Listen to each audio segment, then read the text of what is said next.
What's good, y'all? It's me, Chris, back here with another video. And in today's video, we're going to be discussing the Basketball Wives Reunion Part 2. But before we get into that discussion, I just want to remind y'all that we are on a journey of building this channel to 100 subscribers. So, if this is your first time stumbling upon my channel, I'd ask you to please watch this video in full. Even go back and watch a few of my previous videos to get a feel of like who I am and what I like to discuss here on this channel. And if you enjoy my content, I ask you to please subscribe and be a part of the Crispy Noam family.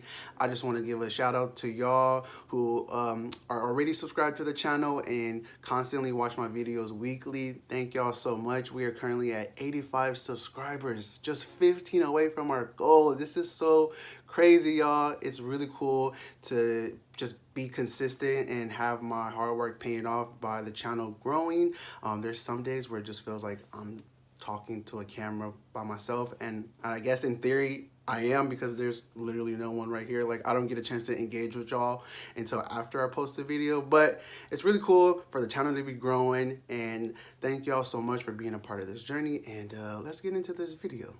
There's a lot to talk about. You can't really see it, but I just wanted to show off this shirt really quickly just in case y'all forgot. There's no questions, no concerns. This is a very blackety black ass space over here, okay? Hey, all I gotta do is stay black and die. But I just wanted to show that shirt off to you because I get a lot of attention when I wear it and a lot of people comment on it. I'll try to leave a description, try to leave a link in the description box as to where I got it. But all right, let's get into this Basketball Wives conversation. So as I was watching the Basketball Wives Reunion Part 2, I realized like, oh, I didn't watch the season, so I'm not invested into any of the storylines and I don't really know fully what's going on.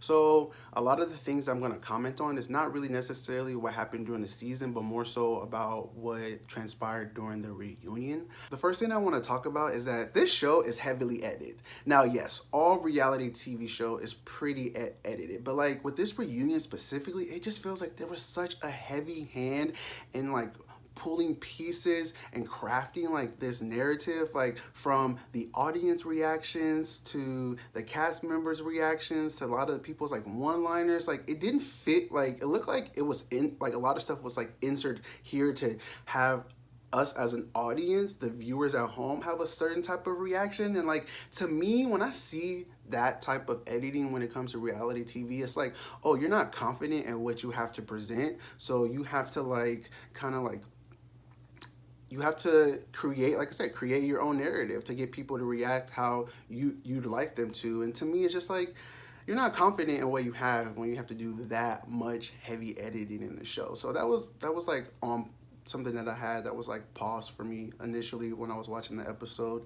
The first kind of conversation I want to get into is with Jennifer and Evelyn and Evelyn's daughter Shanice, and Evelyn's comment of like, you know, you can't be coming at my daughter like that. And it's like, your daughter is a grown-ass woman. Shanice is 26 years old. If you insert yourself into this space, you knew what was going on, you know the type of exchanges and the type of conversations that happen on in this space with these grown-ass women and on this reality TV show, you could catch this heat too. Like, you're not above from catching a little bit of fire. It reminds me a few years ago when Jackie had called Evelyn a bitch and Shanice was there, and Evelyn pulled the same card of like, you're not gonna cuss at me in front of my daughter. And it's like, your daughter is a grown-ass woman. She's an adult. Like, I do think that, yes, with children, you should be very mindful in the way you conduct yourself and what you do around said parent when children are around. But just because you have a child doesn't mean that they're still a child. Like, I promise you, when I was 25, 26, and even now, my parents' friends could get this heat. Like, it's not a problem. Like, if I'm in a space with my mom's friends or my dad's friends and there's a conversation, there's a disagreement, there's an argument, like, I don't expect my mom to like be like, watch how you talking to my child like that. It's like, I'm a grown-ass adult, and I don't expect it the other way as well. You know, parents will, I've also seen it on the flip side where parents will be like defending their friends because they're like, they're older than you, respect them. And it's like, respect is respect to me is standard for all across boards. For old people, young people, middle-aged people, children, people got to be way more mindful of giving children respect. They really be not thinking that they're humans. But so everyone has like a base level of respect and human decency that we all like deserve. But like, trust me, you don't deserve that because you're older. You don't deserve that because you're someone's child. Like, nah, if something is said, if something is done and it needs to be addressed, it will be, regardless of your age. Now, I do think, be mindful with actual children, but just because someone's child is present, if they're not under 18, what's popping? You can catch this. You can catch whatever I'm serving. It's not a problem. So it's just weird to me that Evelyn did this, and also last week Shani did this, of like using their children as like a barrier. It's like as a shield to repel themselves from like the fuck shit. Like, nah, you about to catch this too. Then we have Malaysia and Jennifer getting into an exchange, rehashing the incident that happened in Amsterdam. And I'm like, wasn't that from last season? Like, didn't we have a whole ass reunion last year and a whole ass season, and y'all didn't get y'all grievances out between then? Like, I was really confused as to like why this was being addressed during this reunion. Like, we could have had y'all didn't have an episode about it during the season to talk about this shit. We talking about it like now, like a whole year later, a whole another season. So that was weird to me. Malaysia couldn't handle the critique. She couldn't handle the conversation, and she storms off. And I was like, girl, Shani just did that last week. You got to be original if you're going to do something to get people talking about you. And when she got up and left, I was like, oh, thank God. I was relieved. I was like, I don't care. Do y'all care? I'd actually like to hear if anyone genuinely cares that Malaysia got up and left. Like, bye. It reminded me of like when it was another tantrum tantrum. It reminded me of like very grade school, elementary. Someone's talking to you and you just don't want to hear what they have to say, so you like storm off. And it's just like, everyone here is on the stage to talk about their problems. Like, you knew what we were doing when we were at this reunion. Like, you can't sit here and film for a few hours and just get this shit out. Like, you got the red carpet rolled out for you. Like, you're one of Shani's favorites. Like, I was like, okay, that's cool. Moving on. And honestly, I don't even think they blinked that much when Malaysia left. Like, they continued on with the reunion like it was nothing. And I did the same.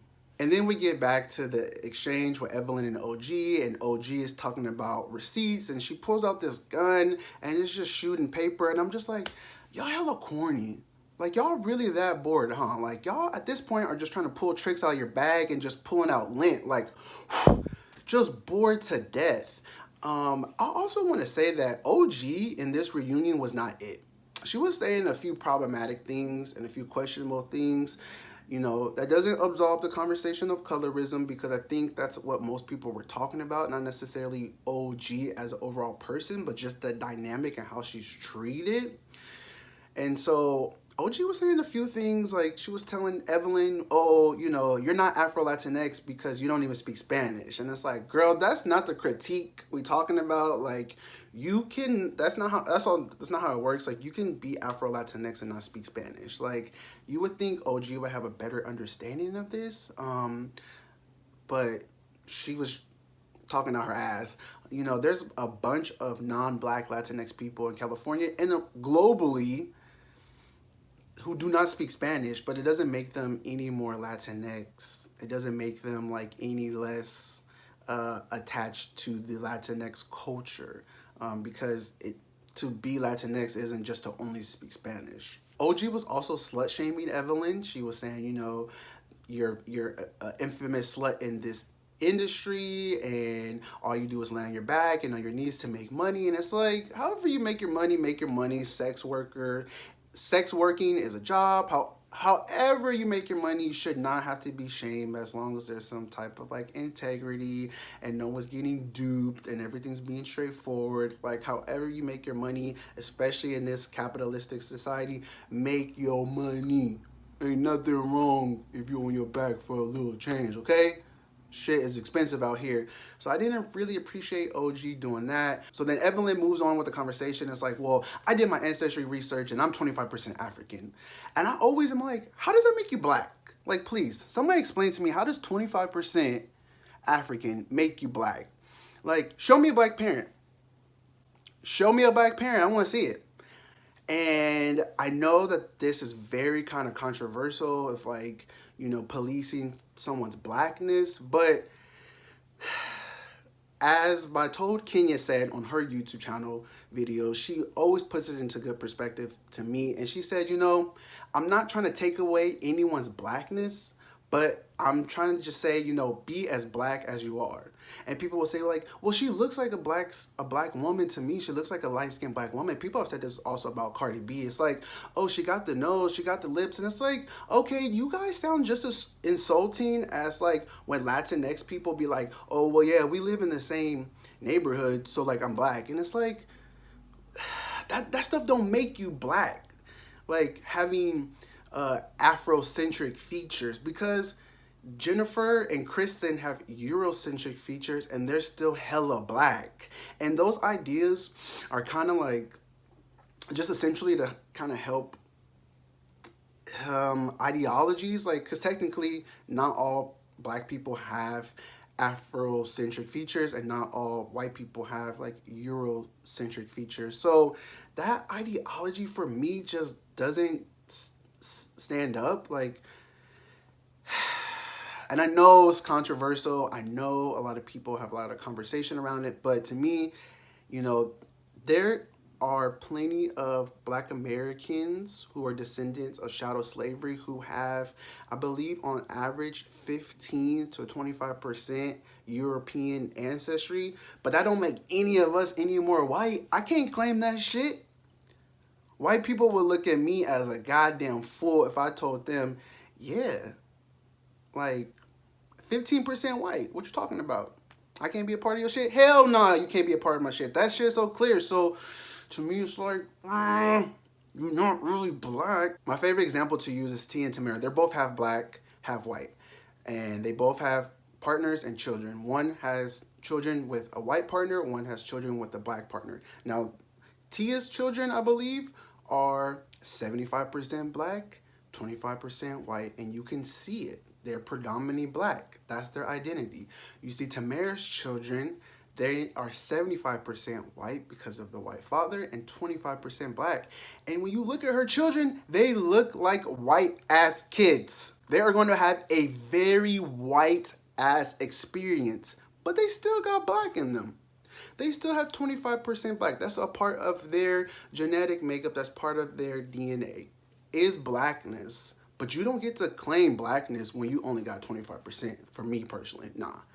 You can't sit with us. And Evan was like, you know, we grew up in the same community together. We all rubbed shoulders together. And it's like, yeah, we may have a shared experience, but we are not the same. And it's so insulting to you to think that blackness is equated to being poor and growing up in the hood. You know, like, blackness is so vast. There's so many things that go into blackness, but I promise you, because you were neighbors with a black person, because you went to school with a black person, does not make you any more black than what you are not.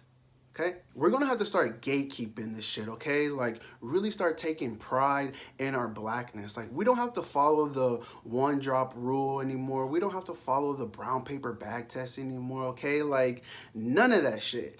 And people will ask, like, well, who are you to gatekeep this shit? And it's like, I'm a motherfucking, undeniably, unambiguously black person living a black ass experience. If I want to gatekeep this shit, I will.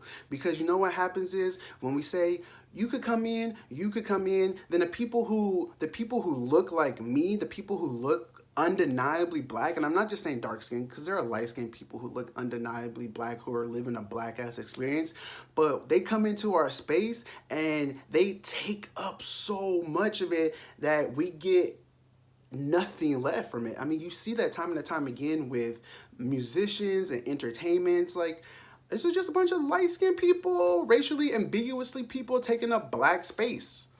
And it's like, That's fine. I believe everyone has an opportunity. Everyone's story should be told.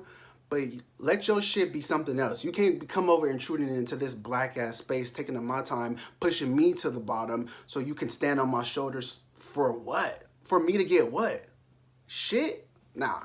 So the reunion was over and thank God. But before they go, they decide to send us off with an important and timely conversation about colorism, as Mark says. And it's like, this is some bullshit. Because if they really wanted to have this conversation about colorism, they would have had it on the reunion 5 to 6 weeks ago when it was filmed. But you know what? Because social media is a thing, because we have our voices, because people can hear what the fuck we saying now, the conversation of colorism picked up some steam. VH1 and all the producers and Shawnee was like, oh no, this not good. We gotta clean this up. You know, we gotta address this issue. And it was like, this was the saddest attempt at trying to address a colorism issue. But here goes. So Mark is finally asking some really good questions about the colorism that was exhibited on the TV show. And Shawnee's response was just kind of like dismissive, skirting around the issue.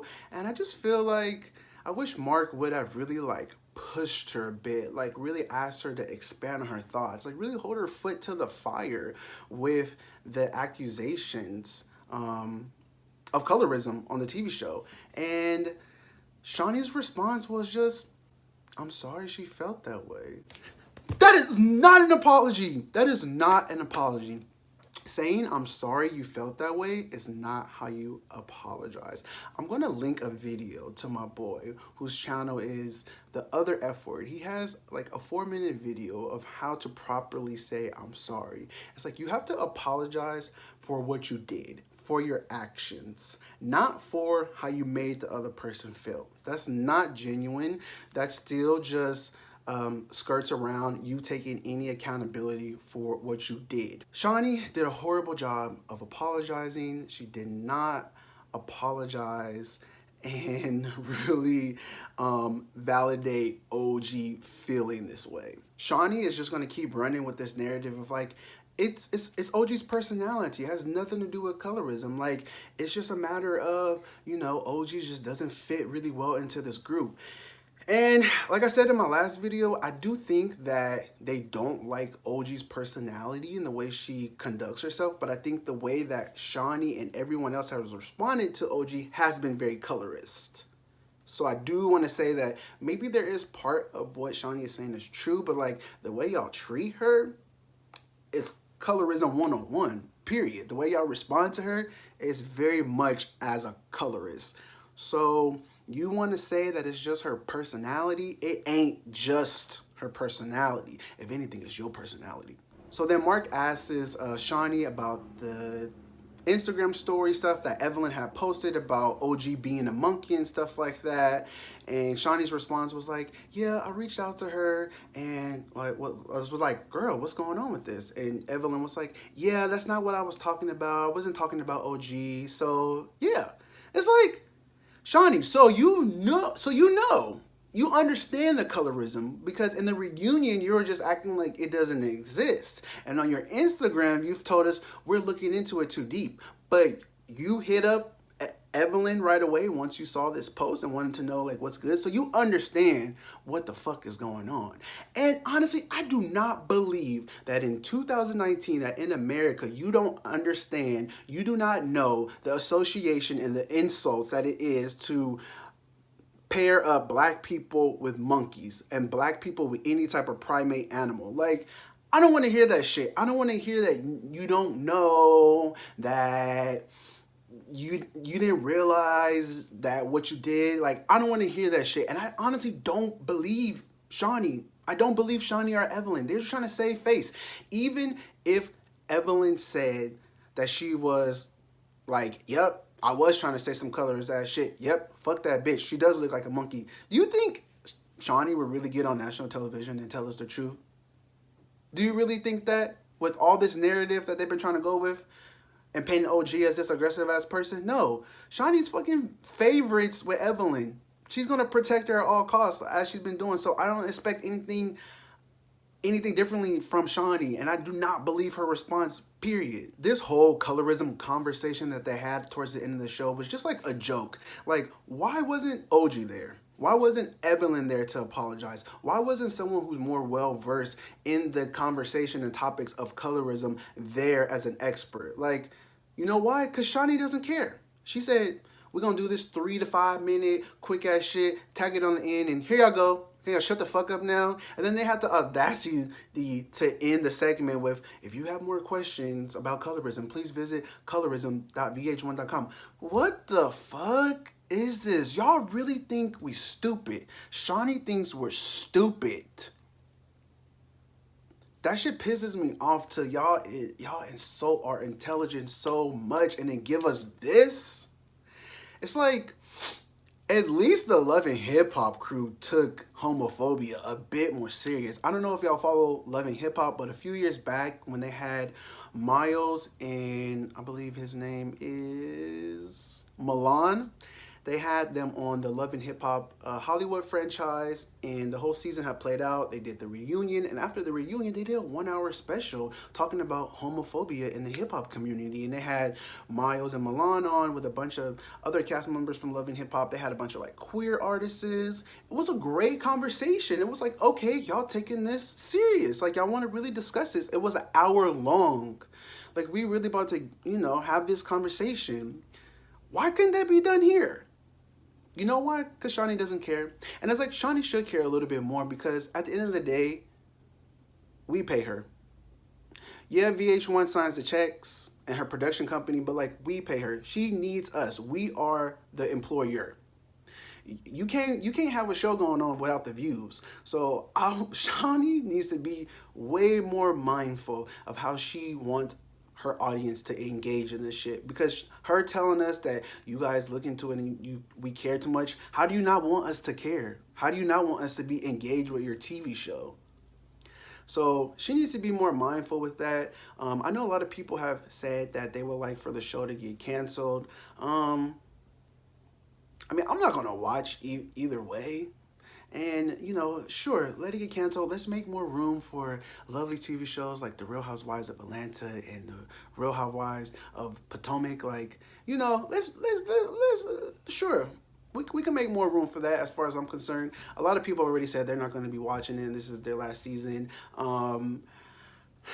If the conversation of colorism didn't come up through this season, I would have not been invested in this. But since, I like to discuss pop culture, social issues, kind of like expand the conversation of how that trickles down to like us in real life, let's have it. But like, I didn't care about this season. I didn't watch it. I was only more in tune with it because y'all on social media was having conversations about it. And I thought that it was actually really interesting. So we'll see if this show carries on. If not, I don't think it's going to be lost on anyone, except for Shawnee.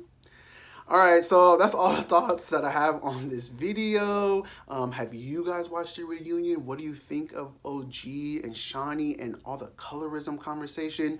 What are your thoughts about Mark Lamont Hill as a host? Like, he low-key just been disappointed. Like, you could have got some Instagram comedian or some Twitter personality to host this reunion. As far as I'm concerned, he definitely didn't bring like what he normally contributes to conversation. So put all your thoughts down below. Give this video a thumbs up if you enjoyed it.